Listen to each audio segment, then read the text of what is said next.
বিসমিল্লাহির রহমানির রহিম। সুপ্রিয় দর্শক, আসসালামু আলাইকুম। আপনাদের সঙ্গে আছে আমি এইচ.এম. বিজয় ইসলাম। আজকে আমি সমন্বয়কদের নিয়ে কিছু গুরুত্বপূর্ণ কথা বলবো। আমার আলোচনার মূল বিষয় হচ্ছে উপদেষ্টা নাহিদ ইসলাম এবং আসিফ মাহমুদকে তাদের উপদেষ্টা পদ থেকে সরানো। আপনি যদি 100টা ভালো কাজ করেন এবং একটা খারাপ কাজ করেন, তাহলে আপনার ওই 100টা ভালো কাজ একটা খারাপ কাজের নিচে পড়ে যাবে।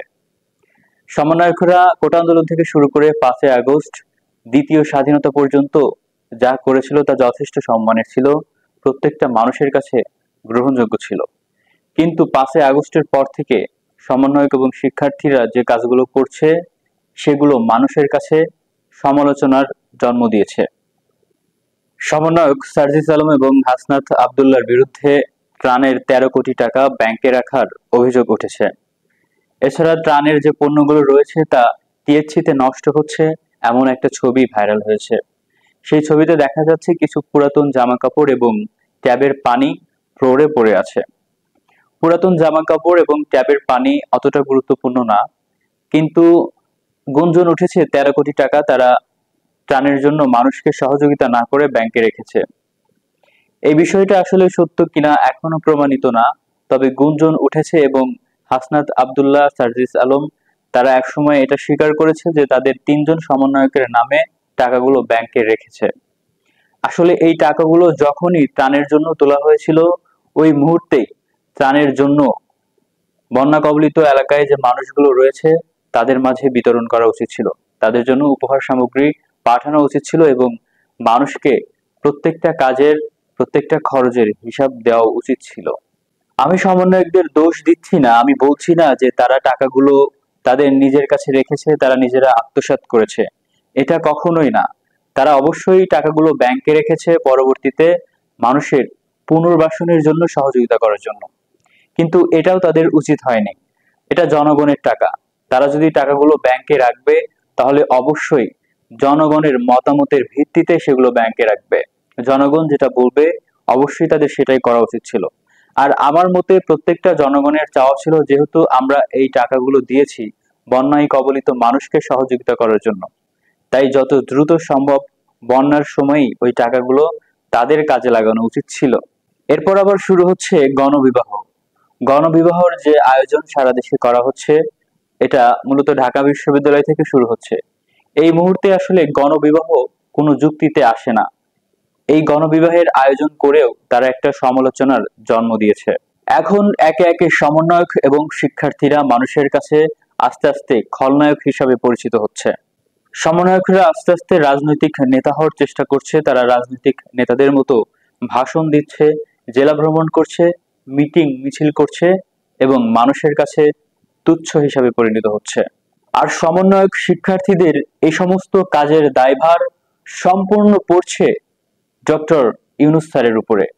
আর ডক্টর ইউনূস স্যারের উপরে এই ধরনের সমালোচনা, এই ধরনের চাপ পড়ার মানে হচ্ছে আমাদের বর্তমান পরিস্থিতির উপরে চাপ সৃষ্টি হওয়া, আমাদের রাষ্ট্রের উপরে চাপ সৃষ্টি হওয়া, আমাদের দেশের সমস্ত জনতার উপরে চাপ সৃষ্টি হওয়া। প্রফেসর ডক্টর ইউনূস স্যার একজন আন্তর্জাতিক মানের নেতা। অনেকেই বলে তিনি এনজিও নেতা। আসলে উনি সভ্য, শান্ত, ভদ্র, মার্জিত ভাবে কথা বলেন। তার মানে এই নয় যে উনি একজন সমাজ সেবার নেতা, একজন এনজিও নেতা। উনি কিন্তু আন্তর্জাতিক লেভেলের একজন ভালো মানের নেতা। আন্তর্জাতিক মহলের যতগুলো দেশের মানুষের সাথে, যতগুলো দেশের সরকারের সাথে উচ্চ পদস্থ কর্মকর্তাদের সঙ্গে তার ভালো খাতির সম্পর্ক রয়েছে, আমাদের দেশের আর এমন একজন ব্যক্তিরও এত সম্পর্ক কারোর সাথে নেই। এটা আমাদের অবশ্যই মানতে হবে। তো উনি যখন আমাদের দেশের দায়িত্ব নিয়েছে, নিক 1 বছর, 2 বছর বা 3 বছর, এই সময়টাতে উনি আমাদের দেশকে সংস্কার করুক। আমরা তো দেশের জনগণ, আমরা আছি। আমরা তো আমাদের দেশকে আমেরিকার কাছে, ভারতের কাছে বা অন্য কোনো দেশের কাছে কখনোই বিক্রি হতে দেব না। আমরা যদি আমাদের দেশকে বিক্রি হতে দিতামই, তাহলে আমরা এই যে আগস্টের স্বাধীনতা লাভ করতাম না, আমরা এই যুদ্ধটা করতাম না, জুলাই মাস ধরে, আগস্ট ধরে আমরা এই যুদ্ধটা করতাম না ভারতের বিরুদ্ধে। আমরা যে যুদ্ধটা করেছি, দ্বিতীয় স্বাধীনতা অর্জন করেছি, এটা কি শুধুমাত্র আমাদের বাংলাদেশের স্বৈরাচারীর বিরুদ্ধে যুদ্ধ করেছি? না, এটা আমরা ভারতের বিরুদ্ধে যুদ্ধ করেছি, কারণ আমাদের দেশটা আস্তে আস্তে ভারতের কাছে চলে যাচ্ছিল। আমাদের দেশের সমস্ত সুযোগ সুবিধা ভারত পেতে বসেছিল, অলরেডি পেয়ে গেছিল। অনেক সুবিধা কিন্তু ভারত পেয়েছে, এটা আমরা সবাই ভালো করে জানি। সে বিষয় নিয়ে এখন বিস্তারিত আলোচনা করছি না। তবে আমরা যদি এই মুহূর্তে এই দ্বিতীয় যুদ্ধটা না করতাম, তাহলে আমাদের দেশটাকে ভারত গ্রাস করে ফেলতো আমাদের প্রাক্তন স্বৈরাচারের মাধ্যমে। তো আমরা জনগণরা কখনোই চাই না আমাদের দেশটা অন্য কোনো দেশের কাছে বিক্রি হোক। আমাদের সেন্ট মার্টিন গুঞ্জন উঠেছে যে আমেরিকার কাছে হস্তান্তর করা হবে, আমেরিকার দায়িত্ব দেওয়া হবে, সেখানে তাদের সামরিক ঘাঁটি করা হবে। নো, এটা কখনোই না, এটা কখনোই হবে না। আমাদের দেশের জনগণ এটা কখনোই মেনে নিবে না। সো এই বিষয়ে আপনাদের চিন্তা করার কিছুই নেই। রাজনৈতিক ক্ষেত্রে অনেক গুঞ্জন ওঠে, অনেক কথা ওঠে, অনেক কিছুই হয়। তার মানে কখনোই এটা হতে পারে না যে আমরা আমাদের দেশকে বিক্রি করে দেব। আমাদের জনগণ, আমাদের দেশের জনগণ আমাদের দেশের 1 ইঞ্চি মাটিও কখনো বিক্রি হতে দেবে না। এই বিগত 16-17 বছর ধরে প্রাক্তন প্রধানমন্ত্রী আমাদেরকে চাপে রেখে আমাদের দেশকে একটু একটু করে ভারতের হাতে তুলে দিচ্ছিল। আমাদের দেশের জনগণ অনেক ধৈর্য ধরেছিল, অনেকদিন অনেক কষ্ট করেছে। আমাদের দেশের রাজনৈতিক সংগঠনগুলো, বিএনপি, জামায়াত, হেফাজতে ইসলাম, ইসলামী আন্দোলন, চরমোনাই, যাই বলেন, সবাই অনেক কষ্ট করেছে, অনেক প্রতিবাদ করার চেষ্টা করেছে। তাদের গণহারে গ্রেপ্তার করে বছরের পর বছর কারাগারে বন্দী করে রাখা হয়েছে, যার কারণে সেভাবে কিছু করে উঠতে পারেনি তারা। কিন্তু এই জুলাই মাসে এসে 2024 সালে এসে শিক্ষার্থীদের সূচনার মাধ্যমে আমরা দ্বিতীয় স্বাধীনতা অবশেষে পেয়েই গেছি। তো আমাদের এই স্বাধীনতাটাকে ধরে রাখার জন্য অবশ্যই আমাদের দেশে একটি সুষ্ঠু নির্বাচনের প্রয়োজন। কিন্তু নির্বাচন হওয়ার জন্য একটা সুষ্ঠু পরিবেশ দরকার, একটা সুন্দর পরিবেশ দরকার। সেটা তৈরি হতে আমরা প্রফেসর ডক্টর ইউনূস স্যারকে দায়িত্ব দিয়েছি। তিনি আমাদের দেশে যে সমস্ত অরাজকতা তৈরি হয়েছে সেগুলোর সমাধান করছেন সেনাবাহিনীর মাধ্যমে। তো করুক, তিনি 1 বছর 2 বছর করুক, তাতে সমস্যা নেই। সমালোচনা হতেও না, সমালোচনা যতটুকু হচ্ছে শুধুমাত্র সমন্বয়কদের কারণে। প্রধান যে 2 সমন্বয়ক রয়েছে, আসিফ মাহমুদ এবং নাহিদ ইসলাম, তারা কিন্তু আসলে এই সমালোচনার প্রধান কারণ। কারণ অল্প বয়সে বা এই বয়সে তাদেরকে কেন উপদেষ্টা পদে দেওয়া হলো, এই ক্ষোভটা কিন্তু আমাদের বাঙালি জাতির সবার মনে রয়েছে। আসলে আমরা বাঙালি এমন একটা জাতি, আমাদের মধ্যে হিংসা অনেক বেশি, আমরা অনেক বেশি জেলাস ফিল করি, আমরা সবকিছু খুব সহজে মেনে নিতে পারি না। এই বয়সে যদি আমেরিকাতে, লন্ডনে, অন্য কোনো দেশে যদি কেউ কোনো এমপি মন্ত্রী হতো, তাহলে ওই দেশের মানুষ একটু হিংসা করতো না, তারা তাদেরকে সাদরে গ্রহণ করত। কিন্তু আমাদের বাঙালিরা সেটা আসলে গ্রহণ করতে পারছে না। প্রফেসর ডক্টর ইউনূস স্যারকে শুরু থেকেই বোঝা উচিত ছিল যে আমাদের দেশে এতগুলো সমন্বয়ক রয়েছে, ঢাকা বিশ্ববিদ্যালয়ের মধ্যেই 158 জন সমন্বয়ক রয়েছে। তো এত সমন্বয়কের মধ্যে 2 জনকে যদি উপদেষ্টা পদে রাখা হয়, তাহলে এটা অবশ্যই সমালোচনা হবে। কারণ যুদ্ধ তো অনেকেই করেছে, সমন্বয়কের দায়িত্ব অনেকেই পালন করেছে, কারাবরণ অনেকেই করেছে। বিএনপির নেতাকর্মীরাও কিন্তু কারাবরণ করেছে, শহীদ হয়েছে, যুদ্ধ করেছে, নেতৃত্ব দিয়েছে যে যার জায়গা থেকে। তাহলে তাদেরকে তো এই ধরনের কোনো সম্মান প্রদর্শন করা হয়নি। শুধুমাত্র নাহিদ ইসলাম এবং আসিফ মাহমুদকে কেন সমন্বয়ক থেকে উপদেষ্টা পদে রাখা হলো, এই প্রশ্নটা কিন্তু আসলে সবার মনেই ঘুরপাক খাচ্ছে এবং অধিকাংশ মানুষই এটা মন থেকে মেনে নিতে পারছে না। আমি তো চলাফেরা করি, ঘোরাফেরা করি, অনেক মানুষই এ ধরনের কথাবার্তা বলে। সেই হিসাবেই আসলে আমার ভিডিওটা বানানোর উদ্দেশ্য, যে তারা ঠিকমতো ইংরেজিতে কথা বলতে পারে না, তারা কিভাবে দেশের দায়িত্ব পালন করবে, তারা প্রাপ্তবয়স্ক না, রাজনৈতিক ক্ষেত্রে তাদের আসলে কার্যক্রম গ্রহণযোগ্য না, তাদের কেন উপদেষ্টা পদে রাখা হলো, এরকম সমালোচনা কিন্তু হচ্ছে। আর এই সমালোচনাগুলোর দায়ভার কার উপর পড়ছে? প্রফেসর ডক্টর ইউনূস স্যারের উপর পড়ছে। তাদের 2 জনকে যদি উপদেষ্টা পদে রাখা না হতো, তাহলে কি কোনো ক্ষতি হতো? তাহলে কি রাষ্ট্র পরিচালনায় ব্যাঘাত ঘটতো? কখনোই না। 1 জন, 2 জন বা কয়েকজন সমন্বয়ক যখন সাধারণ শিক্ষার্থী হিসাবে তাদের দায়িত্ব পালন করে, তখন কিন্তু তারা জনগণের পক্ষে কথা বলতে পারে, জনগণকে নিয়ে কথা বলতে পারে, জনগণের ইচ্ছা আকাঙ্ক্ষা পূরণ করতে পারে। যে কোনো ভাবে। কিন্তু যখনই সে কোনো রাষ্ট্রীয় ক্ষমতায় পদোন্নীত হয়, রাষ্ট্রীয় কোনো ক্ষমতা পায়, যেমন উপদেষ্টা, তখন কিন্তু তার মধ্যে একটা বাধার সৃষ্টি হয়ে যায়। তখন সে আইনের মধ্যে, আইনের শিকলে বন্দী হয়ে যায়। তখন সে ইচ্ছা করলেই কিন্তু একজন সাধারণ মানুষের কাছে সরাসরি যেতে পারে না, জনগণের পাশে সরাসরি দাঁড়াতে পারে না, যা ইচ্ছা তাই বলতে পারে না। তাকে কিন্তু চলাফেরাও করতে হচ্ছে দামি দামি গাড়িতে। সে যদি কোথাও বের হচ্ছে, মানে নাহিদ ইসলাম এবং আসিফ মাহমুদ, বা আমরা সমন্বয়কদের মধ্যে বলি সার্জিস আলম, এদের কথা যদি বলি, হাসনাত আব্দুল্লাহ, এরা যখন বের হচ্ছে, এরা কিন্তু গাড়ি নিয়ে বের হচ্ছে, লোকজন তাদের ঘিরে ধরছে, অনেকেই সেলফি তুলছে। তো তারা কি আসলে সাধারণ মানুষের জন্য ভালোভাবে কাজ করতে পারছে? পারছে না। তারা যদি এখনো সাধারণ শিক্ষার্থী থাকতো, সাধারণভাবে চলাফেরা করতো, সাধারণভাবে কথা বলতো, কোনো রাজনৈতিক বক্তব্য না দিত, তাহলে কিন্তু দেশের সমস্ত জনগণের কাছে তাদের গ্রহণযোগ্যতা থেকেই যেত। এখন কিন্তু তাদের কোনো গ্রহণযোগ্যতা নেই। এখন সবাই বলছে, যদি তোমরা দায়িত্বে একটু ভুল করো, যে দায়িত্ব তোমাদের দেওয়া হয়েছে, যদি এক সুতা পরিমাণ, মানে একটুও যদি ভুল করো, তার জন্য তোমাদের অবশ্যই শাস্তি পেতে হবে, তোমাদেরকে পদ থেকে সরানো হোক, তোমাদের নামে নিন্দা করা হবে, সমালোচনা করা হবে, এরকম গুঞ্জন কিন্তু এখন উঠে যাচ্ছে। আমি আমার আগের ভিডিওতেও বলেছিলাম যে সমন্বয়করা, শিক্ষার্থীরা যে কাজগুলো করবে সেগুলো হবে সমাজ সেবামূলক। এই যে আমি নিজেও আন্দোলনের শুরু থেকে ছিলাম, ভালো কাজ করেছি। তারপরে বন্যায় 4 জেলায় গেছি ত্রাণ নিয়ে, তাদের পাশে দাঁড়িয়েছি, সহযোগিতা করেছি সাধারণভাবে। তো এভাবে সমাজের অনেক কাজ রয়েছে, আমরা সবাই মিলে করতে পারি। শিক্ষামূলক অনেক কাজ রয়েছে, পথ শিশুদের শিক্ষাদান, তারপরে এই ধরনের কিন্তু অনেক অনেক কাজ রয়েছে সমাজসেবামূলক। লিস্ট করলে প্রায় 100-200 কাজ বের হয়ে যাবে। এই ধরনের কাজ যদি আমরা সাধারণ শিক্ষার্থী হিসাবে সমস্ত শিক্ষা প্রতিষ্ঠানের সাথে যোগাযোগ করে সবাই মিলে সমাধান করি বা কাজ করি, তাহলে এটা আমাদের দেশের জন্য কল্যাণকর। কিন্তু এই যে রাজনীতির মধ্যে ঢোকা, তারা তো শিক্ষার্থী, তারা শিক্ষার্থী হিসাবে শুরু থেকেই আন্দোলন করেছে। তো শিক্ষার্থী যদি একজন দেশের রাজনৈতিক ক্ষমতায় থাকে, তাহলে অন্য শিক্ষার্থীরা কি ভাববে?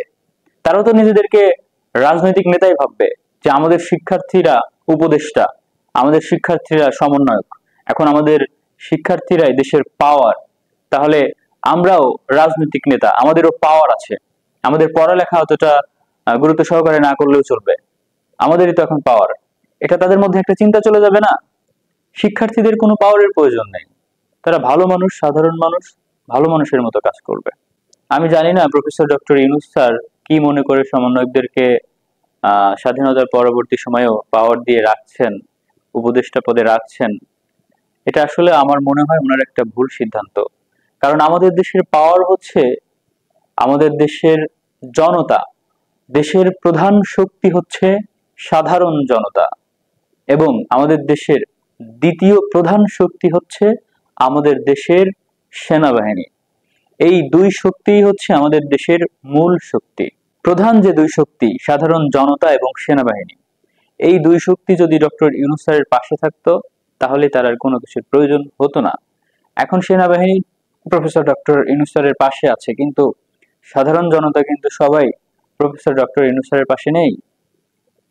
কারণ সমন্বয়কদের যে কার্যকলাপ, শিক্ষার্থীদের যে কার্যকলাপ, এইগুলোর কারণে বিএনপি, জামায়াত এখন সমন্বয়কদের উপর ক্ষিপ্ত। জামায়াতের আমির কি বলে দিয়েছে? জামায়াতের আমির কিন্তু এতদিন চুপ ছিল, কিন্তু উনি সরাসরি এখন বলে দিয়েছে যে আপনারা রাষ্ট্র সংস্কারের দায়িত্ব নিয়ে যদি কোনো সংগঠন, রাজনৈতিক সংগঠন গড়ার স্বপ্ন দেখেন, তাহলে এটা আপনাদের ভুল সিদ্ধান্ত, এটা আপনারা করতে পারেন না, এটা আমরা হতে দেব না। আমরা দ্রুতই নির্বাচন চাচ্ছি, এমন মন্তব্য কিন্তু জামায়াতের আমিরও এখন করেছে। বিএনপি শুরু থেকে এমন দাবি করে আসছিল, এখন এই সমন্বয়কদের কার্যকলাপের কারণে জামায়াতের আমিরও কিন্তু এই সিদ্ধান্ত নিয়েছেন। সমন্বয়করা এখন এসে কি কারণে রাজনৈতিক দল গঠন করতে চায়, মানে তাদের মাথার মধ্যে এই বুদ্ধিটা কেন, কিভাবে আসে, এটা কিভাবে সম্ভব? বিএনপি, জামায়াতে ইসলাম সহ অন্যান্য রাজনৈতিক দলগুলো 50 বছর, 60 বছর, 70 বছর, এত বছর ধরে তিলে তিলে তাদের সংগঠনকে গড়ে তুলেছে, ধরে রেখেছে। বছরের পর বছর কারাবরণ করেছে, খুন হয়েছে, গুম হয়েছে। আর আপনারা 1 থেকে 1.5 মাসের মধ্যে একটা রাজনৈতিক সংগঠন তৈরি করে ক্ষমতা দখল করে রাখবেন বা ক্ষমতা দায়িত্ব পালন করবেন। এটা কি সম্ভব? এটা কোনোভাবেই সম্ভব না।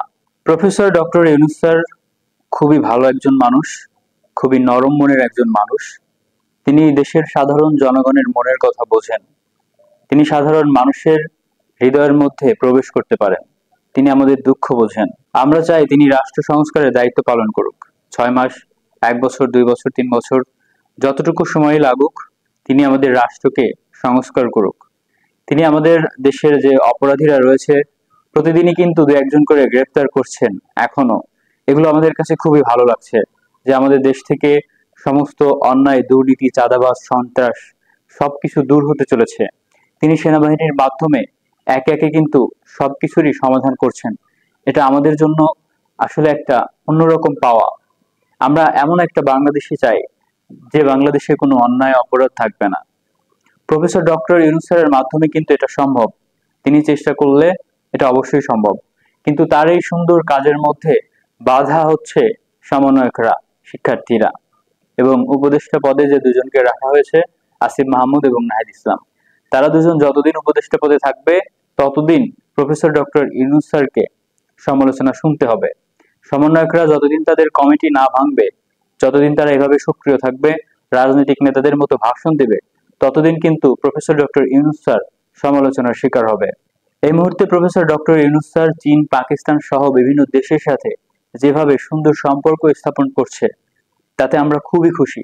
এগুলো আমাদের জন্য একটা অন্যরকম পাওয়া, একটা অন্যরকম অনুভূতি। বহুদিন পর আমরা আসলে আমাদের দেশের জন্য গর্ববোধ করছি। তো আমরা চাই প্রফেসর ডক্টর ইউনূস স্যার তার এই দায়িত্ব পালন করুক। তো স্যারের কাছে আমরা হাত জোড় করে অনুরোধ করব, স্যার আপনি দয়া করে আপনার এই সুন্দর কার্যক্রমের মাঝখান থেকে সমন্বয়কদের সরিয়ে দেন। উপদেষ্টা পদ থেকে নাহিদ ইসলাম, আসিফ মাহমুদকেও সরিয়ে দেন। তারা আপনার কাজে বাধা স্যার, সত্যি তারা আপনার কাজে বাধা। আপনার সহযোগিতা আমরা রয়েছি, সাধারণ জনতা রয়েছি, দেশের সমস্ত সাধারণ জনতা আপনার পাশে রয়েছে, সেনাবাহিনী আপনার পাশে রয়েছে। শুধুমাত্র আপনি যদি সমন্বয়কদের নিয়ে পড়ে থাকেন, তাদের হাতে যদি আপনি পাওয়ার দেন, তাহলে আপনি জনতার ভালোবাসা হারাবেন, দেশের 17-18 কোটি মানুষের ভালোবাসা হারাবেন। স্যার আপনার কাছে আমি আবারও হাত জোড় করে অনুরোধ করছি, আপনারা এই সমন্বয়ক শিক্ষার্থীদের মাঝে সাধারণ জনতার কোনো বিভেদ তৈরি করতে দিবেন না। সমন্বয়কদেরকে আপনি সাধারণ মানুষ হতে বলেন, সাধারণ শিক্ষার্থী হতে বলেন। আসিফ মাহমুদ, নাহিদ ইসলামকেও সাধারণ শিক্ষার্থী, সাধারণ মানুষ হতে বলেন।